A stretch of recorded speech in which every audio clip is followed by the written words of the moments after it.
이번 순서는 제주를 소재로 한 책을 통해서 제주의 역사와 문화 그리고 제주 사람들의 삶을 만나는 책 속의 제주 시간입니다. 모슬포에서 책방을 운영하는 신의주 책방지기가 함께 하는데요. 7월의 주제는 코로나 시대 슬기로운 제주 로컬 여행 1탄입니다. 오늘 가져오신 책 얼른 만나볼까요? 네, 지난주 소개해드렸던 그 이영권 선생님의 제주 역사 기행을 보시고 주말에 그 제주 역사 문화를 찾아다니시는 분들이 계셨을지 조금 궁금하기도 한데요. 오늘은 제주 하면 또 빼놓을 수가 없는 이야기가 있죠. 바로 오름에 관한 이야기인데요. 제주 오름과 관련된 책은 정말 많은데 그중에서도 조금 쉽고 또 흥미롭게 다가오는 책을 하나 소개해드릴까 합니다. 그 베테랑 여행 기자가 15년간 제주 오름을 찾아다닌 이야기를 풀어내는 책인데요. 손민호 기자의 제주 오름 기행이라는 책을 가지고 와봤습니다. 네, 베테랑 기자가 추천하는 오름 책이라고 하니까 어떤 오름을 어떻게 소개했을지 더 궁금해집니다. 먼저 작가 소개부터 해주시죠. 네, 이 책은 2017년도에 출간된 책인데요. 그 당시 중앙일보에서 20년 가까운 생활 동안 문화부 기자와 또 여행 기자 생활을 했던 손민호 작가의 결과물이라고도 할 수가 있습니다. 그 손민호 작가는 문학터치 2.0 그리고 규슈 올레라는 책을 낸 저자이기도 한데요.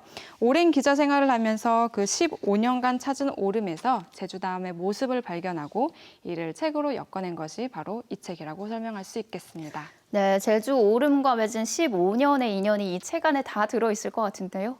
네, 그 베테랑 기자답게 마을을 돌아다니면서 이장님이나 또 해녀들 그리고 마을 주민들을 만나면서 그 들었던 내용들을 수집을 해서 아주 제주 사람 못지않게 해박하고 또 풍부한 제주의 문화를 아주 잘 담아냈는데요. 제주의 그 360여 개의 오름 중에서도 기자의 눈으로 40개를 꼽아서 이야기를 들려주고 있습니다. 그 오름의 위치와 또 주제에 따라서 총 5개의 챕터로 나누어서 구분을 짓고 있는데 처음부터 살펴봐도 좋고요. 또 특정 챕터를 먼저 읽으시는 것도 좋을 법한 여행기입니다. 네, 기자인 저자가 지난 15년간 분주하게 누볐던 제주 오름을 담아낸 책인 만큼 평범한 기행물은 아니겠네요. 네, 그렇죠. 사실 그 오름이라는 것은요, 단순히 올라가는 것과 또 그 오름에 깃든 어떤 역사나 문화를 알고 올라가는 것에는 아주 큰 차이가 있다고 볼 수가 있는데요. 손민호 작가는 그 40개의 오름에 대해서 역사나 문화, 그리고 그 오름이 가지는 어떤 생태적인 배경 등을 아주 잘 설명을 해주고 있습니다. 그 40곳의 오름을 다 오르지 못하더라도 어떤 오름을 오르기 이전에 이 책을 접한다면 아마 단순히 올라가는 것 이상의 풍부한 경험이 될 거라고 저는 생각을 하는데요. 그 올라가면서 보이는 그 풍경들이 완전히 달라 보이게 되기 때문인데요. 그 꽃 하나도 더 눈에 들어오고 또 나무 하나에 깃든 이야기를 찾으면서 아주 재밌는 오름 여행이 되지 않을까 싶습니다. 네, 말씀하신 것처럼 오름에 대해서 미리 알아보고 간다면 정말 보는 눈이 확 달라질 것 같습니다. 저자가 제주에 있는 360여 개의 오름 중에서 추려낸 40개 오름은 구체적으로 어떤 곳인가요? 네, 제가 방금 이제 앞서 설명드렸듯이 이 책이 총 5장의 챕터로 구성이 되어 있다고 말씀드렸는데요.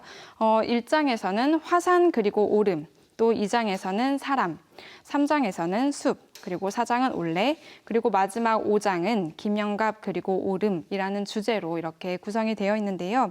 화산 폭발로 인해서 형성된 그 오름들과 또 사람이 만들어 놓은 역사와 그 오름을 한데 엮어서 설명하는가 하면 또 올레길과 김영갑을 각각 묶어서 그 주제들에 맞는 오름들을 소개를 하고 있습니다. 예를 들면 성산일출봉, 또 윗새오름, 삼방산, 검은 오름, 수월봉과 같이 아주 유명한 오름들도 같이 소개가 되어 있고요. 또 말미오름, 제지교 오름, 수산봉, 시오름 이렇게 이제 비교적 좀 많이 알려지지 않은 오름들도 같이 소개를 해주고 있습니다. 네, 제주의 오름은 그 어떤 곳보다 제주다운 매력이 가득한 곳인데요. 특히 책방지기가 책 속에서 발견한 인상 깊었던 오름이 있다면 함께 소개해 주셔도 좋을 것 같아요. 네, 정말 인상 깊고 흥미로웠던 그 오름들의 이야기가 이 책에서 펼쳐지고 있어서 하나를 꼽는 게 정말 어려운데요. 저는 그중에서도 그 비양도에 있는 비양봉에 대한 이야기가 아주 흥미롭게 와닿더라고요. 그 책에서는 역사적인 그 자료까지 가져와서 이 비양도에 있는 비양봉을 설명을 하고 있는데요. 조선 중기 때 발간이 되었던 인문지리서인 신증 동국 여지승람에 따르면 고려 목종 5년 6월 제주 해역 한가운데서 산이 솟았는데 산꼭대기에서 구멍 4개가 뚫리고 닷새 동안 붉은 물이 흘러나온 뒤 물이 엉켜 기화가 됐다. 이렇게 설명을 하고 있습니다. 이 기록이 바로 그 비양도의 탄생 배경으로 설명을 하고 있어서 흥미로웠던 부분인데 바로 뒤에 그 더 재밌는 이야기가 책을 읽는 내내 조금 탄성을 지르게 만들더라고요. 네, 제주 오름들은 다 화산 폭발로 탄생한 건데 어떤 점이 흥미로웠나요? 네, 사실 바로 뒤에 이 사실과 정말 전반대가 되는 이야기가 나오는데요. 네. 우리가 불과 그 2010년도까지만 하더라도 비양도의 탄생 배경이 이렇게 역사적인 기록에 의해서 이렇게 탄생이 된 줄 알았는데 2010년도에 비양도가 유네스코 세계 지질공원으로 그 지정이 되면서 다시 지질 연구를 조사해 봤더니 사실 그 비양도가 고려시대보다 훨씬 이전에 생성이 되었고 또 최근 들어서는 신석기 시대 유물까지 발견되면서 이 비양도의 탄생 배경이 그 미궁 속으로 빠졌다는 이야기를 풀어나가고 있습니다. 그러면 이 고려시대의 기록은 과연 누구의 것인가 하는 것인데요. 이 책에 따르면 물론 논란의 여지는 있지만 고려시대 때의 분화 기록은 그 비양도와 차기도 섬 중간에 있었던 지금은 바다에 잠겨서 볼 수 없는 그 서산이라고만 존재하는 산일 가능성이 크다고 그 지역의 해설가의 입을 빌어서 설명을 하고 있습니다.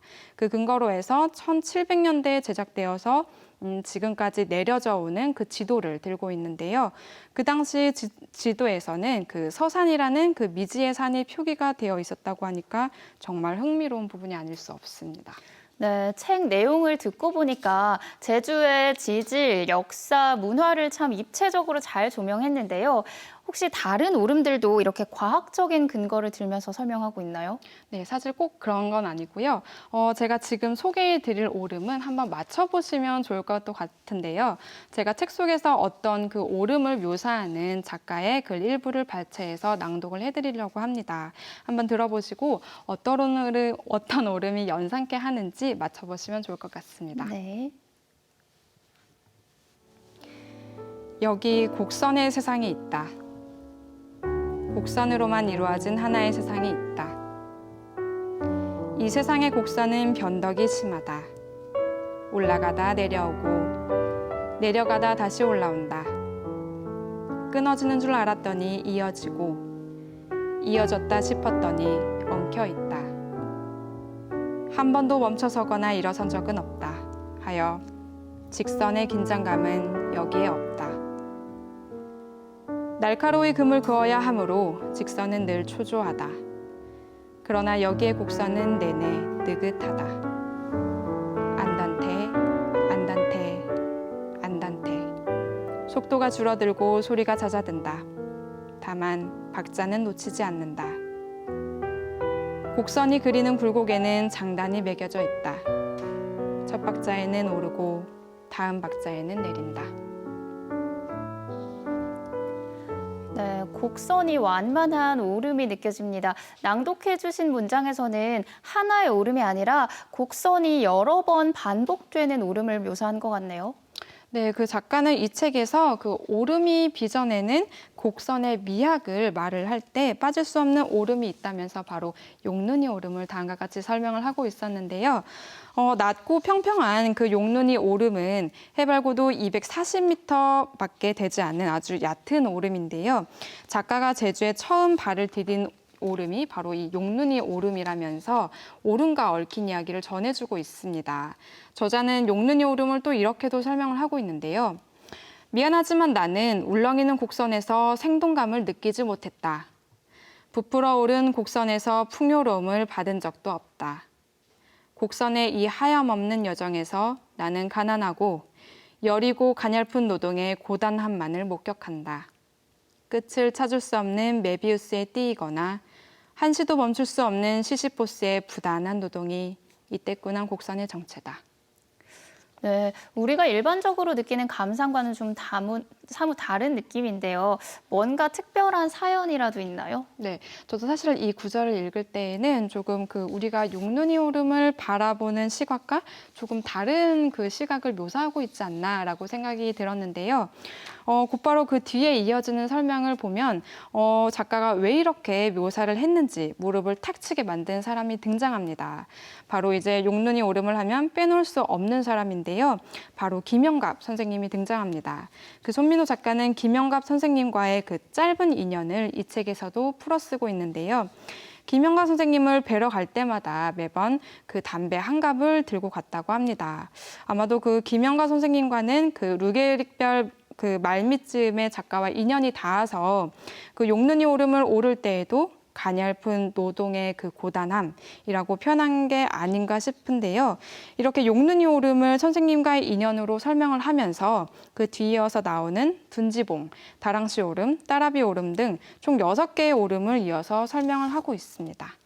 네, 하나의 오름이더라도 누군가를 만나고 또 어떻게 바라보는지에 따라서 이렇게 다른 느낌으로 바라볼 수 있는 거네요. 특히 손민호 작가를 제주 오름으로 이끈 게 고 김영갑 선생님과의 그 특별한 인연 때문이라면서요? 네, 맞습니다. 그 손민호 작가와는 2003년 때 그 인연이 시작되었다고 하는데요. 여행 기자를 시작한 지 얼마 되지 않았을 때였다고 합니다. 그 선배 기자의 그 말을 빌려서 말을 하자면 사진으로 유일하게 열등감을 느끼게 만든 사람이 제주에 살고 있다. 이렇게 표현을 하고 있는데요. 그 바로 고인이 된 사진작가 김영갑 선생님인데요. 마침 그때는 김영갑 선생님이 그 루게릭병을 앓고 있을 때였는데 그래서 안타깝게도 그 선생님을 그 안 시간이 그렇게 길진 않았다고 합니다. 하지만 그는 그 김영갑 선생님과의 그 만남을 통해서 오름을 알게 되었고 제주로 오가게 되었는데요. 결국 그 제주로 그리고 또 그 오름으로 그를 이끈 거는 과연 김영갑 선생님이 아니었을까 하는 생각이 듭니다. 네, 작가가 오름뿐만 아니라 더 많은 제주 이야기를 책에 담아낼 수 있었던 것도 그러면 이 고 김영갑 선생님의 인연 덕분이겠네요. 네, 그 제주의 오름에는 이렇게 그 작가가 설명을 하듯이 자연도 있고 또 생태도 있고 그리고 이 제주에 살고 있는 사람들도 있습니다.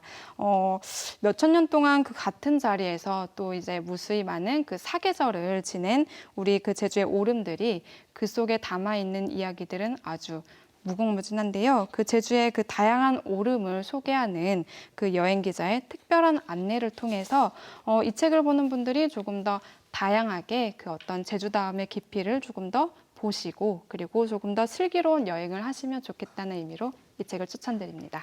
네, 오늘 소개해드린 제주 오름 기행이라는 책 속에는 제주의 인문학과 제주 풍광 속에 배어있는 사람과 사람 사이의 애틋한 이야기도 있는데요. 많은 분들이 이 책을 통해서 제주 오름에 대한 더 깊은 이야기를 만나보시면 좋겠습니다.